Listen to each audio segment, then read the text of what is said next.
تغییرات هورمونی که اتفاق میفته میتونه 10 ها علائم داشته باشه. از علائم فیزیکی مثل درد مفاصل، سردردهای شدید و میگرن، ریزش مو، خشکی پوست، درد ماهیچه، کم شدن میل جنسی، خشکی واژن، تعریق شبانه، گرگرفتگی، تپش قلب، افزایش وزن، عفونت‌های ادراری، مورمور شدن یا بی‌حس شدن دست و پا، خشکی چشم، فراموشی‌های گاه و بیگاه و بیخوابی گرفته تا علائم روانشناختی مثل عدم توانایی در تمرکز، بالا پایین شدن‌های شدید خلق و خو، کم بودن انرژی و انگیزه، کمبود اعتماد به نفس، اضطراب و افسردگی و 10 ها علامت دیگه.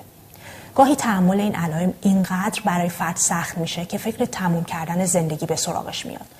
یه لحظه فکر کنید که عزیزانتون، خواهر، رفیق، همسر، دوست دختر اگه عمر طبیعی داشته باشن همشون این دوران رو خواهند گذرون. این علائم برای بعضی ممکنه سالیان سال هم ادامه داشته باشه.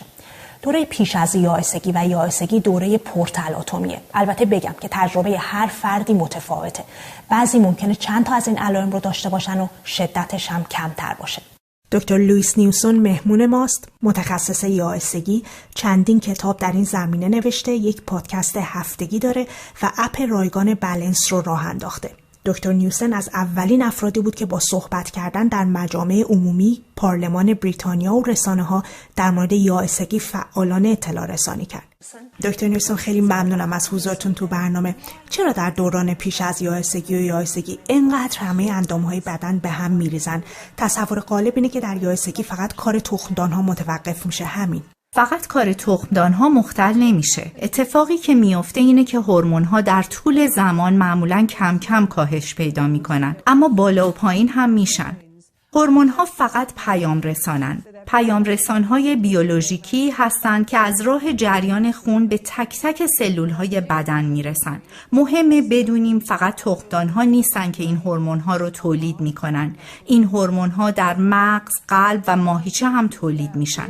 در دوره پیش از یائسگی سطح هورمون‌ها خیلی بالا و پایین میشه و بعد در دوران یائسگی پایین میاد و پایین میمونه. ولی تجربه هر کسی میتونه کاملا متفاوت باشه، چون تأثیر تغییرات هورمونی روی اندام ما و واکنش اندام ما به این تغییرات برای هر کسی متفاوته.